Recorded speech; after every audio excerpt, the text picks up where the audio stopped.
urban eastern Australia, an environment that has, over time, evolved some extraordinarily unique groups of Homo sapiens. But today, we observe a small tribe akin to a group of meerkats that gather together atop a small mound to watch, question, and discuss the current events of their city, their country, and their world at large. Let's listen keenly and observe this group fondly known as the Iron Fist and the Velvet Glove. Hello and welcome back. Yes, the Iron Fist and the Velvet Glove podcast at our new time, Monday nights, 8 p.m. If you're in the chat room, eventually say hello. We'll try and incorporate your comments. I'm Trevor. With me, as always, from regional Queensland, Scott the Velvet Glove. How are you, Scott? Not too bad, Trevor. I hope everyone's well, but I'm starting to look with concern over the tropical cyclone that's on its way. And it's looking like it's, the centre of the prediction is that it's going to actually cross over at Townsville. The most northerly part of it is it's still predicted to hit Innisfail at the north or Airlie Beach in the south. Now, I would like it to be further north from where I'm sitting right now because that will reduce the rain and everything else which is going to come. And it could actually also cock up my travel plans for Thursday afternoon. So, I'm down to Brisbane next weekend. So, yeah. Book an earlier flight if you can, Scott. I reckon. Yeah, it's always a possibility. Yeah. Good luck dodging that. So, it's been a stinker in Brisbane today. Oh, God, yeah. 38, 39 degrees, depending on where you are. And I'm in air-conditioned comfort at the moment. Looking forward to chatting with you, Scott, about what's going on in the world. And we'll try and solve a few problems one by one. Let's start with, what's on the agenda, dear listener? We're going to talk about Australian Open tennis, no Russian flags, you might have noticed. A little bit on housing, a fair bit on Trump and trying to explain the Trump phenomena because, let's face it, that's starting to get some momentum and traction, and we'll all be talking about Trump over the next 12 months or at least 9 months. So we need to really understand Donald Trump, a little bit about Taiwan and China and maybe Yemen. Finish up with the Lord's Prayer and Stephanie Rice, depending how we go. So, Landon Hardbottom. He says it's minus 15 in Beijing. Yeah. So I think he's actually trying to pay analysts there by saying, look at me, I'm up here in the cold and you're down there in the heat. Yes. So, good on you, Landon. Now, Scott, you been watching the tennis at all? No, I don't really watch any sports. I do watch a little bit of rugby when it's on, but I haven't. I don't watch. I do watch the rugby union, not the rugby league. So yeah, I was watching a little bit just the other night, and Medvedev was playing. He's Russian, and on the screen where they've got their name and the score, and beside their name is usually their flag of their country. But in Medvedev's case, being Russian, no flag. So at the Australian Open, they've decided that they're not going to show the flag of any Russian or Belarusian players. And Scott, got any opinion on that? I can understand where it's coming from because they've taken the view that Russia's invasion of Ukraine was completely unprovoked and everything else, so they had to take a stand against it. I'm not a big fan of stands and that sort of stuff on those sorts of things because I think to myself it's only sport, so they've just got to deal with it.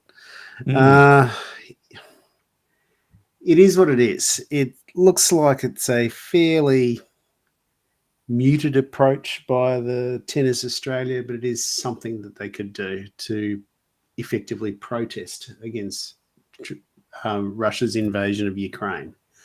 But it wasn't, it's not really barring the players from competing or anything else. I gather they can still take their prize money back to Russia, can they? Yeah. So it's no big deal then. It's just... It is what it is. It's just blocking the national identity of the country and that sort of stuff that they're from. The problem with these things is once you do it once, you've got to be consistent in applying it. Yeah, so you're going to say that they should remove the American flag, are you? Well, I was thinking Israel. I mean, what are they saying here? If you invade another country, then we're not going to let you have your flag of your athletes. So, Israel isn't Israel really not invaded No, not really. the Gaza, They are actually trying to. Palestinian land. They are actually trying to keep what is currently in Israel's borders under control. Now, that's what Russia would say. Yeah, well, that's what Russia would say. But Ukraine has been an independent state since 1989. Yeah. It's just one of those. Here's my point. Do you agree with the point, though, that if you're going to have laws, yeah, you got to have they it should for apply everybody. equally to everybody? Exactly. So you what would have is the law? If you've invaded another country, you athletes, no flag. Yeah, exactly. So what you've then actually got to decide: has Israel actually invaded another country? Mm. Not really, because it is part of Israel. However, it is also a border of a potential Palestinian state. Now, if it actually becomes an official Palestinian state, then Israel has clearly invaded them. So that is something that I do think that they're going to have to look at and actually get it right. Okay, but I guess the rationale is if a country does something really bad, Mm. then we're going to punish that country Mm-hmm. by not allowing their athletes to use the flag. Mm-hmm. And so, arguably, even if you don't think it's an invasion as such, what Israel's done is really bad. Oh no, it is. It is terrible. I have never defended Israel. I've only that they do have the right to defend themselves. But So would you be happy if they also decided, okay, no Israeli flags for Yeah, Israeli that wouldn't tennis worry players? me. It You'd be really happy with that? wouldn't Do you think that would be a fair thing, that if they're going to have it for Ukrainian and Belarusian players, do you think, just as a matter of equality and consistency, that should be what they would do? Yeah, I would have thought so. Okay, there we are. We're in agreement on something, Scott. Yeah, I know. We agree on some things occasionally. Yeah. It's one of those things. I have never defended Israel. It's I'm not saying you are. no, I'm just- but according to what's his name, the guy that actually sent me that message last week, Andrew, wasn't it? Yeah. Yeah, noisy Andrew. It's one of those things. I have never actually defended Israel. I have always said that a terrible, terrible mistake was made in 1947. And we've got to live with that now. It's one of those things. And I did actually ask the question. It really wouldn't worry me if we actually created a state of Israel in Australia that came part of the Commonwealth of Australia. But it was just one of those things. I don't think that you'd ever be able to get that across from Gina Reinhardt or anything like that. She'd really crack the shits about that. But it is what it is. Landon's in the chat room. Landon, what do you reckon, Landon? If it's good enough for Ukraine and Belarus, then Israel and Israeli athletes, I'm keen to know, Mr. Hardbottom, what your hard opinion might be on this one. Are you going to live up to your name or not, Landon? Or are you just going to be, Mr. Soft something? I think we'll probably back Israel. But anyway, we'll see what he says. Yeah. I did a quick Google before it started, Scott, just to check on whether any other sports had followed a similar practice. And what I found was that with the Olympics in Paris, that similar thing. Russian and Belarusian athletes won't be able to represent their nations. They'll be sort of neutral athletes, and that's been decided by the International Olympic Committee. And so there was a poll in the UK by the YouGov in UK about whether UK citizens agreed with this. And, okay, the responses overall, actually, I think I can put this up on the screen for you, Scott. So let me just find this one here. There it is. So, should be allowed to compete in their own national teams. That's what 14% of UK people think. Should be allowed to compete, but only as neutral athletes. 34% think that. Shouldn't be allowed to compete at all was 33%, and a don't know of 19%. So that was the figures. Interestingly, on age, the older demographic was more likely to say should not be allowed to compete at all. So they were the ones with the sort of harder opinions about that. The older you were, the more likely you were to say that Russian and Belarusian athletes shouldn't be allowed to compete at all. So, well, I just think to myself, if you actually, that would probably be a fairer system. If you're going to actually block them from doing anything, you shouldn't allow them to compete. You know, you it's think one that's of those- fairer? Well, I think it is because it's just, well, it's like, you know, They're just innocent. Yeah, They might be just okay. innocent. They might be objectors to the whole. I know that they situation. could well be, but then they're part of the country and all that sort of stuff. Now, it's exactly the same thing that is being done, that was done to the Springboks and everything else. We didn't allow them to compete internationally because we found their whole racist system repugnant, and I agreed wholeheartedly with that. It's one of those things we've actually got to actually. So, my question for the Olympic Committee would be: is it really that bad that Russia has invaded Ukraine? And if it is, then I think we should actually back up the 47% and not allow them to compete at all. But then at the same time, look around the world and what countries are doing to other countries. Yeah, I know. Is anybody doing anything as bad around Well- the world? Because if you're going to start doing it to one country You're for gonna one have to do it to reason, you everyone, have to yeah, look I at them know. all. And And then, you know, you probably... we're going to you reach the probably- point where we're not going to have many people able Well, to compete if we're going you to probably start have- banning individual athletes because their countries have bombed somebody. You're probably going to end up that you'd only have the Olympics involving, well, Europe, except for the United Kingdom, Western Europe, and well, through to the east and that sort of stuff. You'd have those sorts of countries. You'd have most of Africa, possibly not the north of Africa and that type of thing, because they have been involved in some pretty bad stuff. In the Middle East, you'd have to look at there and that sort of stuff. You'd actually say, well, we shouldn't allow them. You wouldn't have et cetera. Australia. I mean, if you looked at what we've been involved with. Yeah, I know, because we invaded Iraq and everything Yeah. else. Yeah. So, I mean, the whole idea of the Olympics, to some extent, is a gathering of people from all over the world converging in one place in friendly competition. It sort of defeats the purpose if you're going to start bringing politics into it, I think.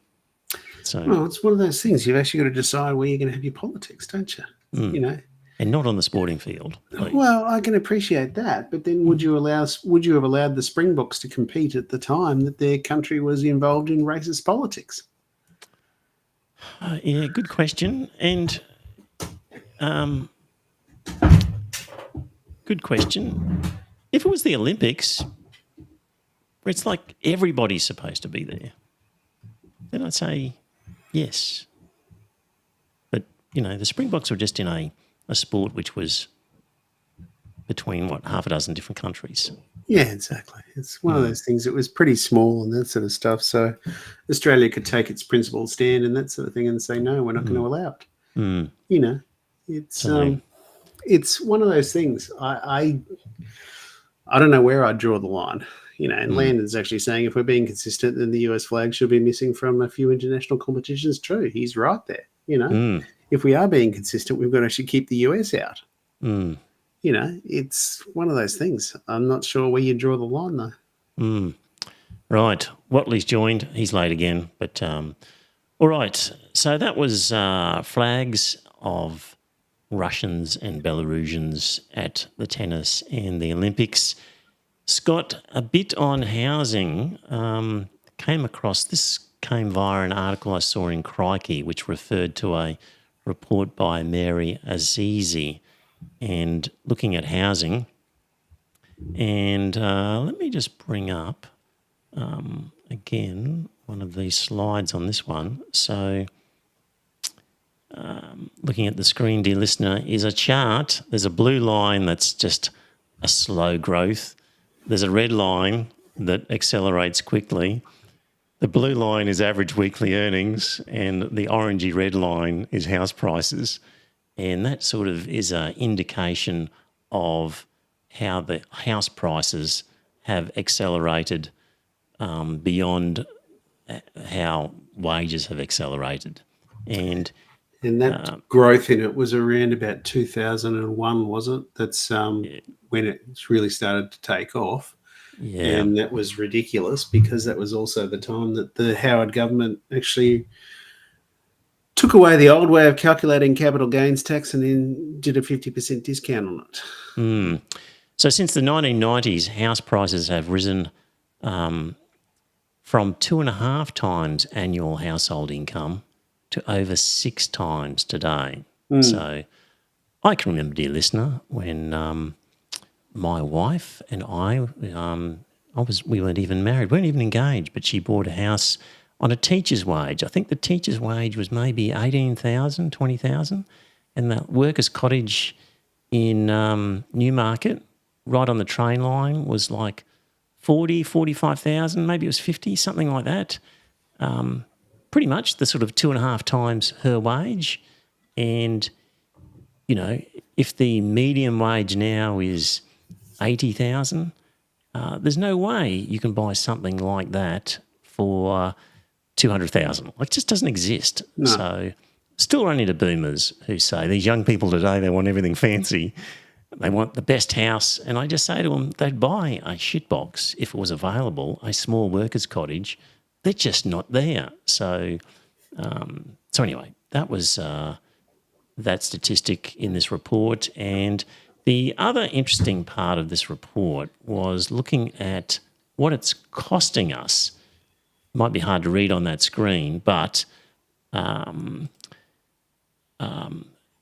cost of the tax concessions. So negative gearing deductions and the capital gains tax exemption, remembering that capital gains is halved, so a 50% discount. So in 2021, 2022, Scott, Is that the actual negative gearing tax deduction that the people are claiming, or is that the...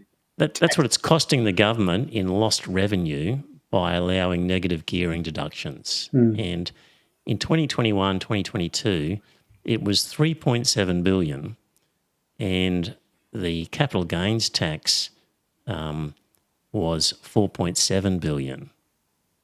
And looking at the next year, so 2023 to 2024, the cost to the government of providing negative gearing deductions is 6.6 billion, and the capital gains tax is 4.7. So those two things together are worth more than $10 billion a year to the budget, Scott. It's one of those things, you know, negative gearing is a result of interest charges and all that sort of stuff. Now, the interest rates have been rising, so that's going to result in higher losses for rental properties. So that will result in a larger amount of government missing out on revenue. Yeah. So as prices have increased, gains have increased, you're right, the government is foregoing even more tax revenue as a result of the boom that's effectively taken place. So we're at the point where the negative gearing and the capital gains tax is costing the budget $11 billion a year. Scott, I always think of things in terms of submarines because it's hard to keep track of billions and what they're actually worth. So, you know, you could buy 11 Japanese submarines for this. Yeah, well, the Jap ones, let's say they were 1.5. Okay. Well, then you buy 7 of them. Yeah, we could buy 6 or 7 Japanese subs. And for the cost of 1 year of negative gearing and CGT deductions. Of course, we'd only get 1/5 of an American sub, but that's a different matter altogether. But just goes to show, like, we could have our subs and be done with it for 1 year of forsaking these sorts of rorts. So it's a huge hit to the budget. And I hadn't seen those figures before, but there we are. So link in the show notes to the report and the source for that projected cost. So the one I'm just mentioning now of $11 billion, that comes from the Parliamentary Budget Office. So that's the source of where it comes from. So, yeah, okay. that's housing. That's the cost to Australia's budget. Nobody, of course, is going to be going to do anything about it because we're now locked into this disastrous system. But we are hooked on it. You know, as a country, we are hooked on real estate investment. Yeah. Now, I know I've bought a couple of rental properties and all that sort of stuff, but I can afford it, so I've just bought them. And, you know, if they do go up in value, well and true, that'll be great for me. But right now, I'm just counting the rent. Now, I'm probably going to make more money out of the place at South Ripley than I will up here in Mackay. But anyway, it is what it is. John in the chat room says, I'm against negative gearing, but that doesn't sound much compared to the total economy. I reckon it's a fair whack. What you've actually got to look at, John, You could is buy a lot of social housing for that. Yeah, exactly, and that would actually then take the heat out of the property market because you'd be reducing demand for it. So, I just think that what you've actually got to look at there is it's not in part of the total economy that is quite small, but I can't imagine another tax deduction costing us that much. Yeah. All right, that was housing. Scott, I'd like to talk about Donald Trump.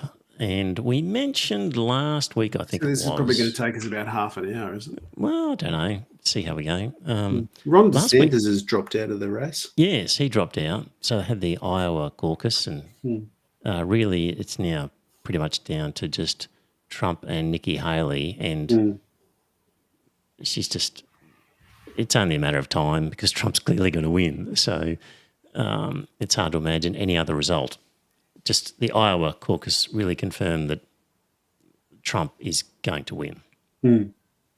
But we mentioned last week about how the evangelical pastors were regretting their deal with Donald Trump, and that people had they'd lost control of their flock, if you like, to Trump, who had taken over. So just this is something that I'm going to play a clip from Donald Trump's Truth Social account. So this is something that he's played and also gets played at some of his Rallies. Thank you. That's the word, Scott. Yeah. I don't know if I can play the whole 2 minutes of it, 2 minutes 40, but we'll see how we go. The audio isn't fantastic, but that's just the way it's come. It's meant to have this scratchy sound in the back of it. Hopefully you can hear it okay. We'll anyway, have a listen to some of this. If you've got have a bucket close by in case you feel ill, is all I'd say.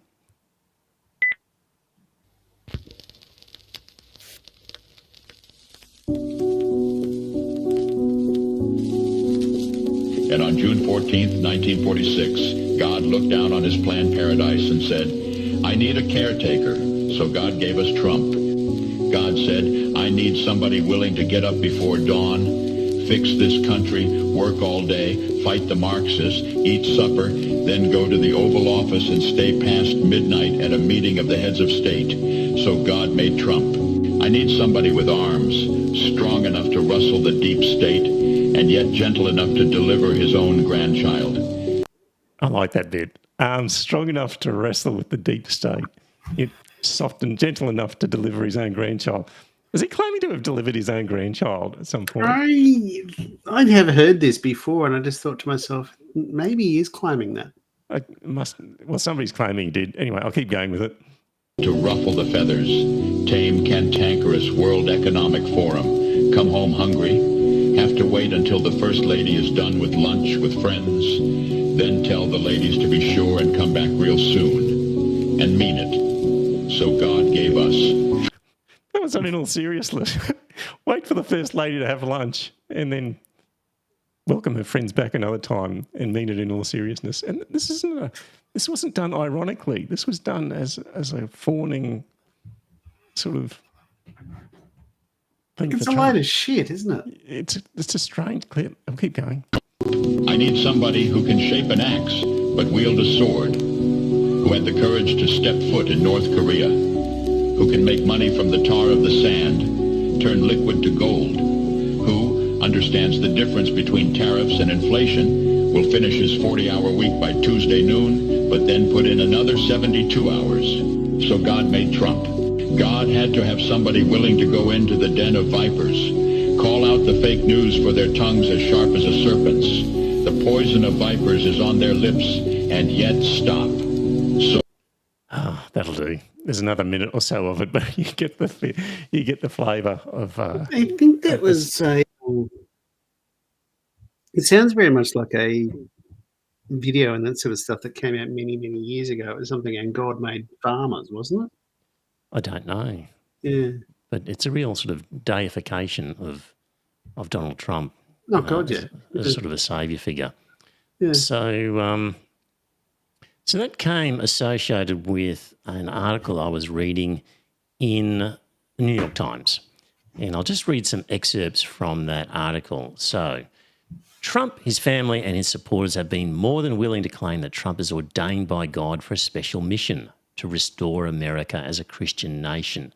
And in recent weeks, the former president posted a video called God Made Trump, and he screened it at campaign rallies. And actually, the people who made it was created by Dilly Meme Team, described by Ken Bessinger of The Times as an organised collective of video producers who call themselves Trump's online war machine. Anyway, they're the guys who created it. So according to this article, Trump's evolution into a Jesus-like figure for some, but not all white evangelicals, began soon after he began his first presidential campaign. And there's a guy, David P. Gushee, professor of Christian ethics at Mercer University, who explained that some of Trump's Christian followers do appear to have grown to see him as a kind of religious figure. He is a saviour. I think it began with the sense that he was uniquely committed to saving them from their foes, liberals, Democrats, elites, seculars, illegal immigrants, etc., and saving America from all that threatens it. In this sense, Gushee continued, a saviour does not have to be a good person, but just needs to fulfil his divinely appointed role. Trump is seen by many as actually having done so while president. This is an idea, Scott, that I hadn't really sort of paid attention to before, because you sort of look at it and you go, how can these Christians support this guy? Okay, they did a deal. Get rid of Roe v. Wade and we'll do these other things for you. But the other part of that is that, you know, a sort of a saviour in a biblical sense doesn't have to be a good person, just needs to fulfil his divinely appointed role. And this view is particularly strong in the Pentecostal wing of the conservative Christian world. He's sometimes viewed there as an anointed leader sent by God. And anointed here means set apart and especially equipped by God for a holy task. And sometimes the most unlikely people got anointed by God in the Bible. So Trump's unlikeliness for the role is actually evidence in favour that he's performing the role.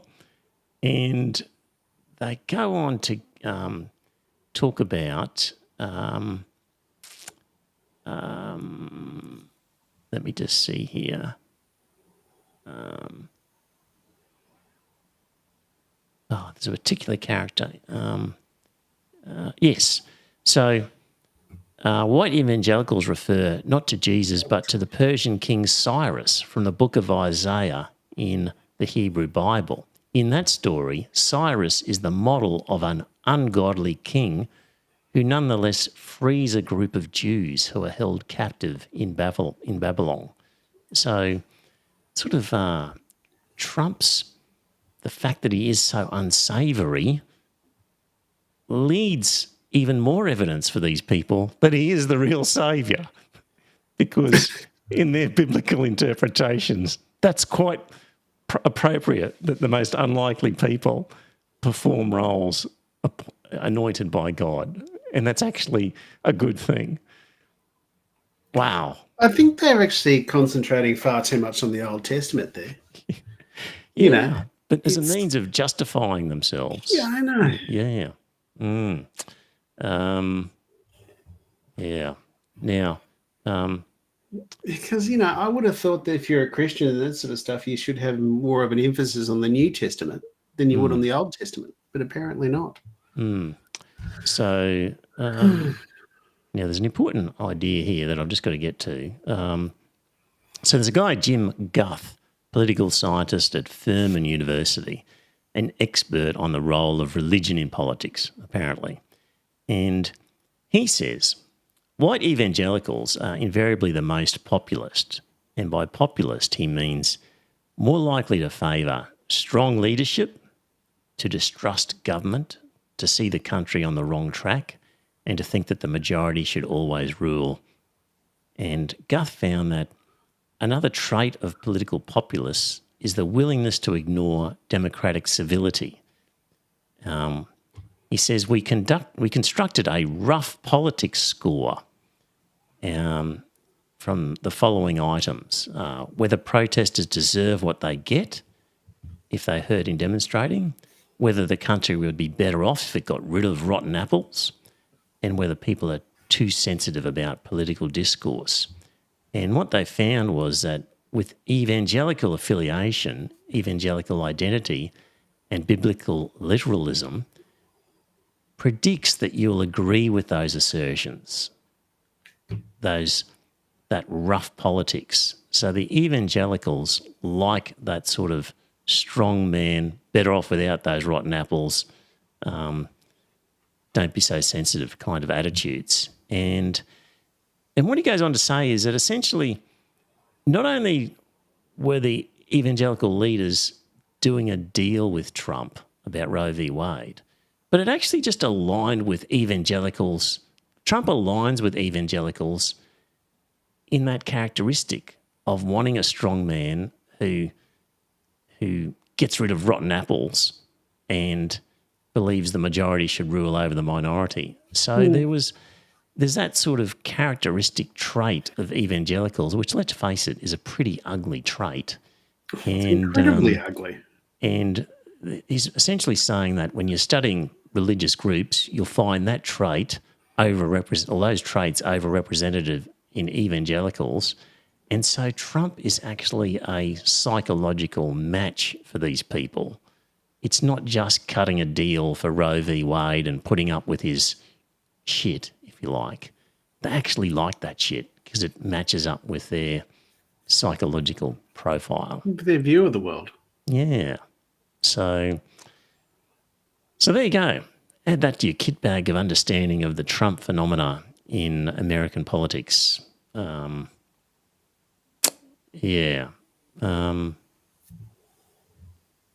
really saying in that article, there's no scope in the evangelical movement to move towards a softer line, that any leaders who have tried to do it have basically been run out of town, run out of the evangelical sort of world, and it's just got harder and harder in those populist policies, is what he's saying in that article. So anyway, I thought that was an interesting one and makes all sense to you, Scott. Yeah, it does. I just hope that it continues, that ever since Roe v. Wade was overturned and that sort of stuff we've seen in the states and that sort of stuff, that the number of Republicans being elected to those state legislatures has actually been reduced. Mm-hmm. Now, one would hope that that continues onto the federals and all that sort of stuff, and maybe Biden will actually win a thumping majority of the what's it called, whoever selects the president, the electoral college. Yep. I hope that he does, but I'm not convinced that he will. You know, from the vantage from here in Australia, I don't think it makes any difference whether Trump wins or Biden wins. Like, in fact, we'll probably, as I said before, Trump sort of is less likely to get involved in sort of wars. Yeah, I agree. You know, because he's more likely to pull out of stuff and less likely to. I think he'll actually, because he did actually, when they actually used cruise missiles against Syria and that sort of stuff, he had Xi Jinping was over visiting him, and he said he actually gloated term. He says, "Oh, we've just dispensed with those Syrians by using our cruise missiles." So I think that would actually be something that would appeal to him. He would actually use those sorts of things. I don't see him putting boots on the ground or anything else. Just the odd assassination here or there. Well, he'd like that. He'd be up for that. I think he did that with an that Iraqi really general or something like that, or an Iranian general or something like that. yeah, there was probably that was killed by a predator drone and that sort of stuff. But I think overall, Scott, like he'll cancel AUKUS for sure. Yeah, 'Cause he'll for sure. And that's a good thing for us. But Yeah. if you're looking at just policies, what policy can you think of that Trump would promote that affects the rest of the world? Oh, I think you The- leave Ukraine on its own. Yeah. I don't even think that he would have the balls to actually stand up to Vladimir Putin and actually say to him, "Look, you can keep Donetsk, but you've got to actually stay out of the rest of Ukraine." I think you just walk away entirely and just leave Ukraine to fend for itself, in which case Ukraine would collapse. Yeah. But I mean, of course, I can't really list any stated policies of Donald Trump, and I wouldn't bother learning them because whatever he states his policy is, It's all bullshit. with no guarantee that's what he's going to do. So you just look at his past practice and think, well, he's probably going to do pretty much the same. And really, other than maybe being less inclined to be involved in wars, the actual day-to-day running of the country, ignoring all of the crazy personal shit, but just the way the country functioned, is it any that much different? Well, it policy-wise? depends. It depends on actually what he actually does on that.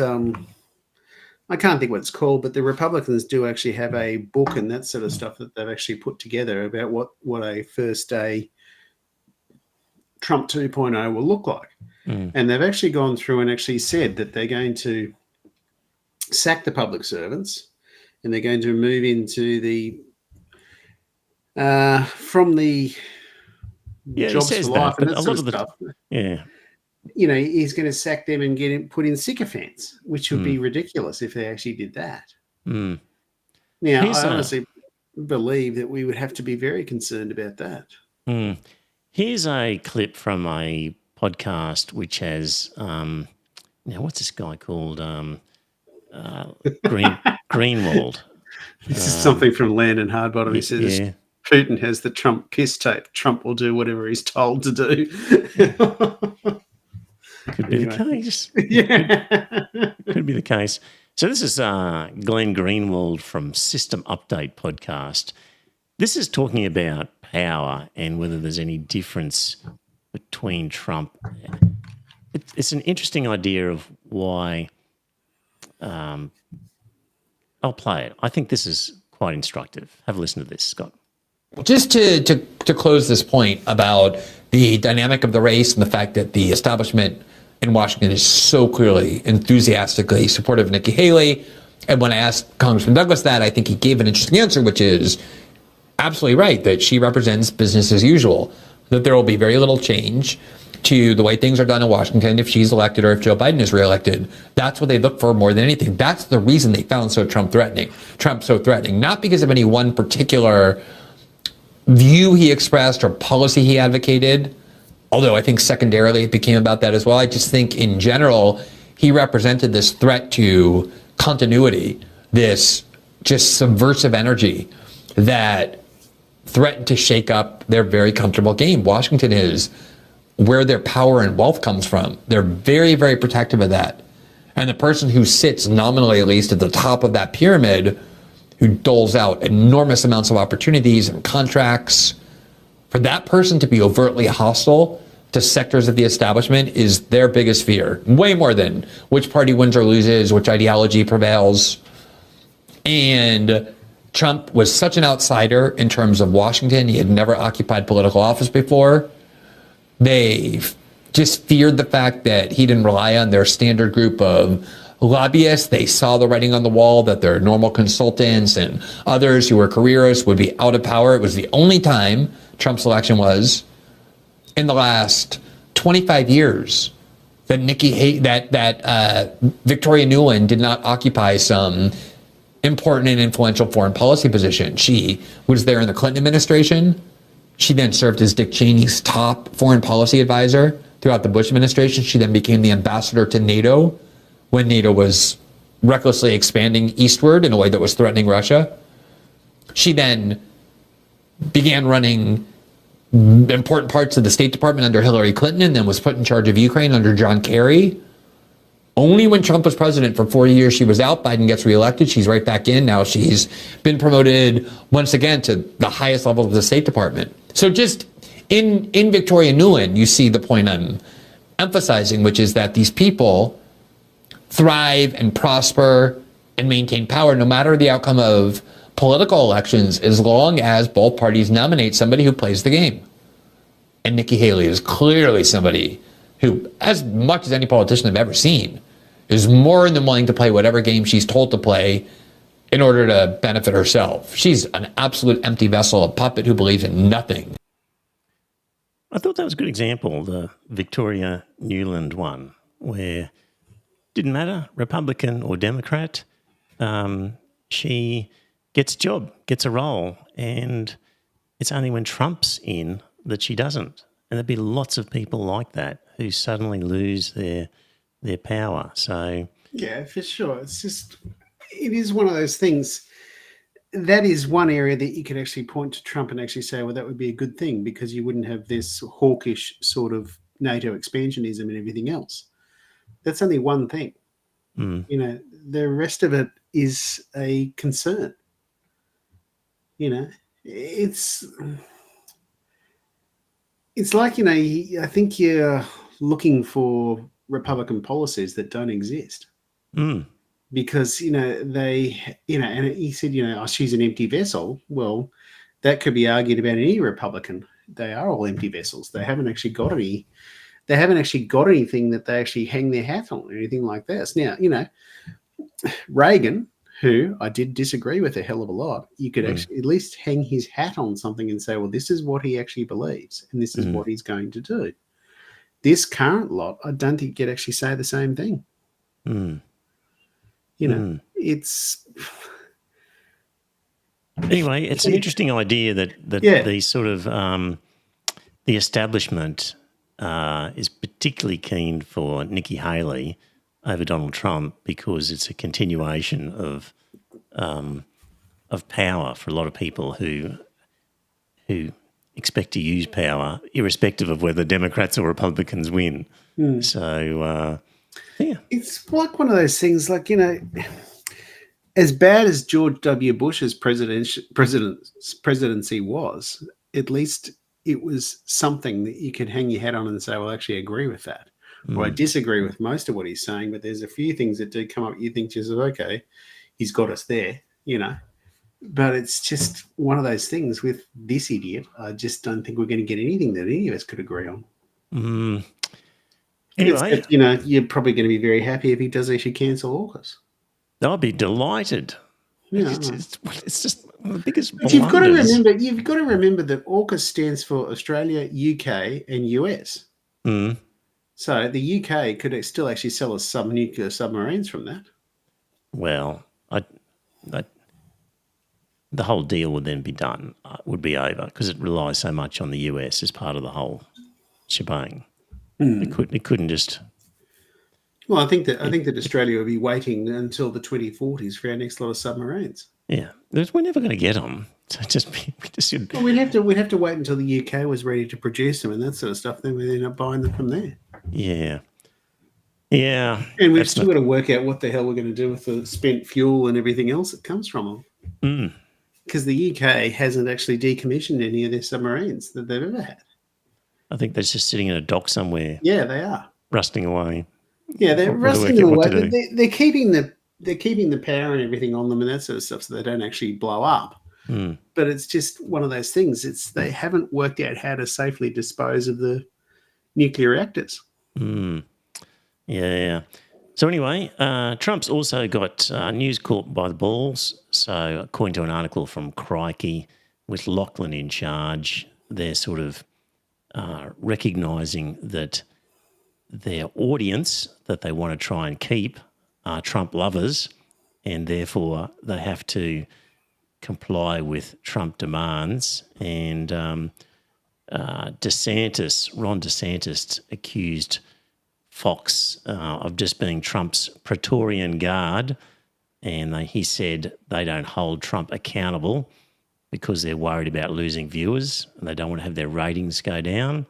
And his complaint followed Fox's pathetic surrender to Trump earlier in the week by agreeing to a live town hall discussion at a time and in a format demanded by the former president, despite the official Republican debate on CNN. So basically they agreed to Trump's terms, and they're rolling over and kowtowing to Trump because he controls their audience. So just like the evangelical pastors, News Corp have created a monster that now controls their flock, and they're having to now do his bidding. So, Well,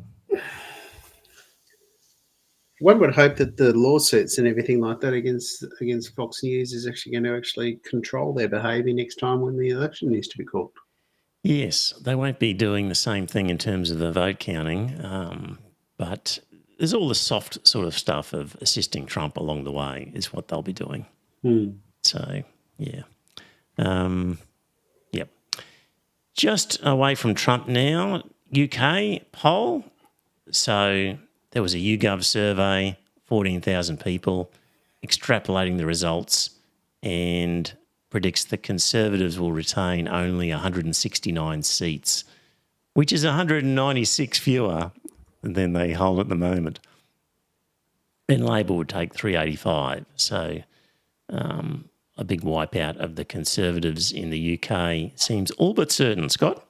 Yeah, it does. We're just going to wait and see, because like Joe was saying last week, that there's hope that the Liberal Democrats will end up with a balance of power, but it doesn't sound like it. Yep. Hey, Scott, you should... now, I did that one on the book by Yasha Monk about identity politics. So Yasha Monk has a podcast, and I was just listening to it today. I'm just going to try and find you the name of it. It's called The Good Fight, and he just did an episode on Taiwan, interviewed a guy who's some university professor, I think, or something like that in Taiwan. So anyway, gave a good background of Taiwan's history and where they're at in terms of the recent elections. So you should listen to that, because I know you're keen on visiting Taiwan at some stage in the near future. Is that Albert Wu, Taiwan's past and present? Yeah, okay. That's it. So have a look at that. That was an interesting one. In the John Menadue blog, there was an article by Wang Wen, a professor and executive dean of the Chongyang Institute for Financial Studies, Renmin University of China. So he's mainland China. He was basically saying that, actually, I'll just quote some of the article here. Some surveys show that 51% of young people in Taiwan like to use mainland apps such as TikTok and Red. They envy the mainland's high-speed rail system that can zip people across the country for business or travel or just for the weekend. They see new breathing space with the rapid rise in standards of living and the great potential for continued economic progress. He says that is why two of the three parties in Sunday's election made it clear they do not support Taiwan independence or even talking about reunification. And he says it seems that the Chinese economy will surpass the United States around 2035. Dear listener, if you use purchasing power parity, China's already overtaken. They've already overtaken the US. Yep. And he says in the future, the envy and worship young people in Taiwan have for the mainland will only strengthen. In the past, Taiwanese people have had a sense of superiority over their higher living standards. But now, the GDP of its West Coast neighbour, Fujian province, exceeds Taiwan's. And he says Taiwan's standard of living was 10 times higher than Fujian's 30 years ago, but now many Taiwanese are reflecting on why their island is slipping. as Fujian grows, even though they share a regional culture. This is my tip, Scott, in the long term, is just Yeah, I know. economically the Taiwanese will want to join China because their economy will be crushed by various forces. And if that is something the Taiwanese people want to actually do, then they will accept one country, two systems. But they haven't shown a great deal of acceptance of that because they've seen how one country, two systems has played out for Hong Kong. You know, it's Yeah, it'll take a while, but I'm not saying this is going to happen next year, but this is a decades, over the coming decades, over the next 20, 30, 40, 50 years. yeah, which China can wait that out because Yes. they could wait that out and all that sort of stuff. Yeah. Wasn't Do it I actually see the Taiwanese people accepting that very gratefully and all that sort of stuff? No, but I could actually see it happening at some stage in the future. Wasn't it one of Mao's generals who was asked, what do you think of what happened in the French Revolution? And he said it's too early to say. I think it was one of Mao's generals. So It really wouldn't surprise me because they do have that very long-term view of the world, and they just think to themselves, they honestly believe that their civilization has been there for thousands of years and all that type of thing. So they honestly think that they are the longest-serving country in the world. yeah. So Landon Hardbottom had made that comment about the piss tape and Russia controlling Trump. And just looking at the chat, they're saying that Landon's comment didn't survive in YouTube. Didn't even show up. Oh, really? It showed up on our screen, but not on YouTube. So Fair enough. I'm a bit worried that this, for the second time, Landon might cause a censorship of one of our episodes. I might have to make this one a private one, just so I don't get censored by YouTube again. So yeah, because it was Landon his joke about the laser beams on show that got us into trouble last time. Oh, that was That was Landon's fault again. So yeah. Anyway, just quickly back to China still and their economy and the Chinese car industry. John Pilger, recently deceased, he nailed a set of crucial reasons for the Western world maintaining such distorted, low success expectations of China. Pilger argued convincingly that the global West and its mainstream Western media unceasingly demonise Beijing because today China has matched America at its own great game of capitalism, and that is unforgivable.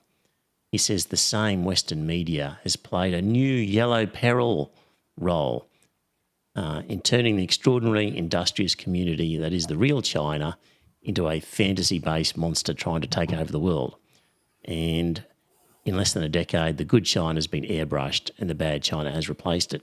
Scott, I keep recalling how Tony Abbott invited Xi Jinping and he spoke in the Australian Parliament. And it was all happy days. We love China. How can we possibly make things even stronger? Julia Gillard had organised joint military exercises. And then Trump comes along and says, China bad, and everybody followed. Morrison followed and all that sort of stuff. And here we are. That's where we're at. And in that time, China did nothing. Nothing. Oh, that's true. They haven't done anything. Yeah. Except they did fly very closely to Taiwan and that sort of stuff. They have forced the Taiwanese to expend a hell of a lot of aviation fuel and that type of thing to keep a check on their borders. They have also, done live fire exercises very close to Taiwan. It's one of those things. I do honestly believe that Taiwan is an independent country, though. Yeah. In the scheme of things, thinking Israel and Gaza, nothing. China's done nothing. Anyway. Yeah, I know.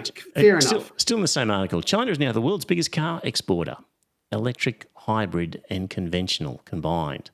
It's ahead of Japan and Germany as a car exporter. 5 years ago, China only shipped 25% of Japanese automotive exports. And now it's the world's largest, ahead of Japan and Germany. Chinese maker BYD, Build Your Dreams, is now outselling Tesla globally with pure battery cars. So huge success story. Yeah, and actually, Deep Throat has just bought a BYD. Did he? Yes. Ah, was he happy with it? Well, no, he was happy with it when he sent me an email about it. Okay, there you go. It's one of those things. I just think to myself that eventually we're going to have. Well, if we can't get hydrogen up and that sort of stuff, this country will have long. What's the word I'm groping for? Long distance EVs. You know, we will actually get there one day. It's going to take a little bit of time, but we'll get there one day. Or we could end up with hydrogen vehicles. I don't know. But the internal combustion engine has got a lifespan on it. Except for dickheads like me, they've got a 1969 MGB in their garage. Right. You know? A 1969? Yeah, 1969 MGB. Yeah. Wow. Okay. Just briefly, you know how we had apparently participated in the bombing of Yemen? Yeah. And the way we found out about it, dear listener, is the Americans told us. Our own government didn't tell us that it was involved in the background in assistance with the US bombing Yemen. In the We had UK. to find out from the Americans. So, as Anne Pavitt says in the John Menadue blog, is this a constitutional crisis? On Friday, 12th of January 2024, a USA official spokesman announced that Australia was to provide a support role for the UK and USA troops who were about to attack Yemen. No announcement had been made to this effect by the Australian government. The Australian people had to wait for the next day to know definitely if, in fact, such a decision had been made. How was it possible for the USA spokesperson to announce an Australian policy decision on going to war against another sovereign state, no less, before it had been declared by the Australian government? She's got a point there. Yeah. You know, I think our government should have actually come forward and actually said, look, Australia is providing a support role right now for the UK and the US. It's just so commonplace to bomb somebody. It's one of those things. I just think to myself that I agree with you that the war powers and that sort of stuff should be actually should involve the entire parliament, both houses, not just the cabinet.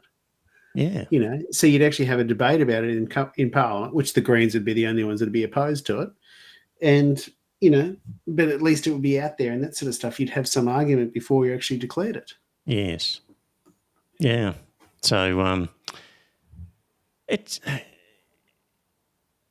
extraordinary. I mean, we should bring both houses of parliament together before we bomb any other country or assist our allies in bombing another country. You would think it's such a serious thing that we could at least gather together. I mean, Scott, they're bringing together the Labor caucus. It's all gathering in Parliament, even though Parliament's not sitting, to discuss the sort of cost of living crisis. We can do that, but we can't bring everyone together to talk about whether we're going to bomb another country or not. Yeah, exactly. It's like those, you know, when the cabinet papers were declassified and that sort of stuff because they were 20 years old. That was over John Howard's decision to, and it was basically John Howard's decision to invade Iraq. Yes. You know, it was him and Peter Costello and a few others and that sort of stuff that were involved in a very, well, not an informal chat because it was actually minuted. And they just said, well, we're going to go and do it. And I just thought to myself, you know, there was never any real discussion of that. You know, there was probably an argument for getting involved with the intelligence that had been provided to us, which has proven since then to be false. But there was an argument that we should be involved, but that was an argument that they should have been prepared to prosecute publicly, but they weren't. Simon Crean was prepared to say, he was the Labor leader. He was at the the time. leader of the opposition. He said that I support you, but I don't support you going. So good on him. Scott, I got some other stuff there, but I reckon that's an hour, and I'm trying to keep it to an hour, these podcasts now. So we can put some more Yemen stuff on the back burner until next week. I think Joe's back next week, dear listener. Yeah, our temporary UK correspondent will be back. If you've got any interesting articles or things going on, send them to me and they might make it on the podcast. And if the people in the chat room, thanks for your contribution. I think this episode I'm going to make it private or something just so that YouTube doesn't give me another censorship tap on the shoulder. It'd be a real shame to lose it. So, exactly. I think I will delete it just for that reason. Audio only. All righty. Thanks for listening, dear listener. We'll be back next week. Bye for now. And thanks very much for tuning in.